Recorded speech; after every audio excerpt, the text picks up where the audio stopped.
हरिद्वार में महाकुंभ का आयोजन हो रहा है, जैसे हर 12 साल में होता है। तो हमारा मूल उद्देश्य है और हमारी जो सेवा है ऋषि प्रसाद द्वारा लोगों तक पूज्य बापू जी का ज्ञान अमृत पहुँचाने की। तो हमने सोचा कि महाकुंभ में लाखों लोग आते हैं, तो क्यों ना उनके तक भी हमारे जो ऋषि प्रसाद है, ऋषि मुनियों का जो प्रसाद है, ये पहुंचाया जाए और सुप्रचार हो। और ये सुप्रचार के द्वारा हमने देखा है जो लोगों में जो मीडिया का जो भाव है, जो मीडिया ने जो दिखाया है एक तरफा बापू जी के प्रति जो गलत धारणाएं लोगों के मन में बैठी थी, पर ये जो सुप्रचार करने से क्या है ना, उनको सच्चाई पता चलती है। जब साधक अपने सच्चे हृदय से बताते हैं कि हमारे गुरुदेव निर्दोष हैं, पूज्य बापू जी निर्दोष हैं, तब लोगों को पता चलता है कि हाँ सही बात क्या है और मीडिया ने क्या दिखाया है। और ऐसे अपने सुप्रचार विशेष अंक भी है। तो हमने सोचा कि ये बहुत अच्छा मौका है कुंभ का, कि यहाँ लाखों की संख्या में लोग आते हैं, श्रद्धालु पूरे भारत भर से नहीं विश्व भर से आते हैं, तो उनको ये सच्चाई पता चले, उनमें सुप्रचार हो। और यहाँ पर जो भी साधक आए हैं, आज भी आए हैं, सबसे पहला जो महाकुंभ का जो स्नान था, पर्व स्नान उत्तरायण का था, और उत्तरायण से ही ये महाकुंभ शुरू होता है और वैशाखी पूर्णिमा 27 अप्रैल को इसकी समाप्ति है। तो हमने 14 जनवरी से ही, उत्तरायण से ही सुप्रचार सेवा शुरू कर दी।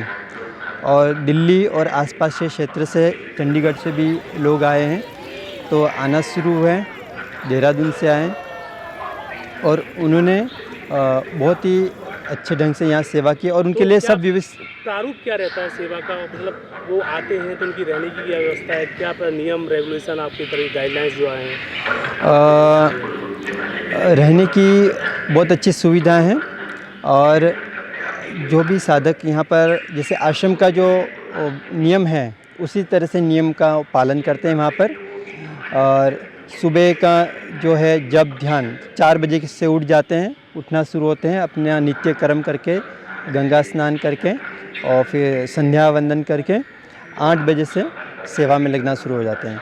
और सुबह उनको अल्पाहार भी दिया जाता है, जिससे अल्पाहार करके वो सेवा के लिए निकल जाते हैं।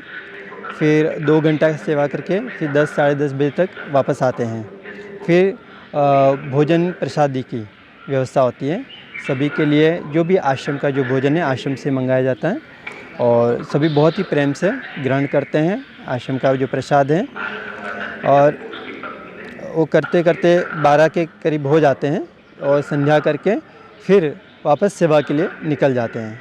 सेवा करने में जो अभी सेवाएं जो चल रही हैं वो प्रमुख कितनी प्रकार की सेवाएं चल रही हैं? हाँ, अभी जो सेवा चल रही है इसमें मुख्यतः ऋषि प्रसाद है, आश्रम की जो मासिक पत्रिका ऋषि प्रसाद, और दूसरा समाचार पत्र लोक कल्याण सेतु, और खासकर विशेष अंक बनाया है।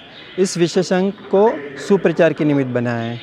विशेष अंक में तीर्थों का महत्व भी है, जो संत महापुरुष हैं जिन्होंने पूज्य बापू जी के समर्थन में बोला है, उनकी वाणी भी है, और केस की सच्चाई भी है, और पूज्य बापू जी की निर्दोषता पे कुछ लेख हैं वो भी है, और सामाजिक लेख भी हैं, लोगों को घर गृहस्थी में कैसे सदस्य बन गए? हाँ जी। सदस्य बनाने गए थे आप? हाँ जी। बनाए? हाँ जी। तो कैसे बनाते हैं आप लोग? सदस्य हम पहले पूछते हैं उनसे कि मतलब हमारी ऋषि प्रसाद पत्रिका है, मंदिर आ जाए, हमारी ऋषि प्रसाद पत्रिका आती है।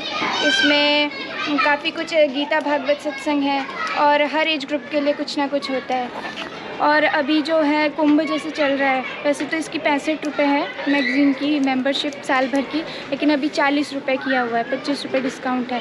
और कोई ऐसा होता है कि जो पढ़ने में इच्छुक हो लेकिन उसके पास पैसे नहीं है, वो आर्थिक रूप से कमज़ोर है, तो हम उसको फ्री लगा देते हैं या फिर कम रुपए में भी हम उसको लगा देते हैं। जो भी साधक यहाँ पर आ रहे हैं उनके लिए बहुत अच्छी व्यवस्था है।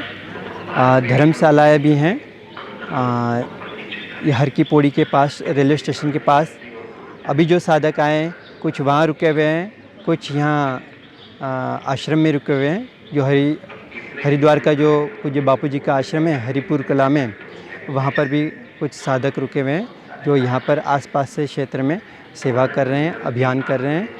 और स्टेशन के पास जो लोग रुके हुए हैं वो धर्मशाला में रुके हुए हैं और आश्रम का भी वहाँ मकान है, तो वहाँ से संचालन भी होता है और बहुत अच्छे से वहाँ का जो क्षेत्र सुप्रचार में बदल गया है।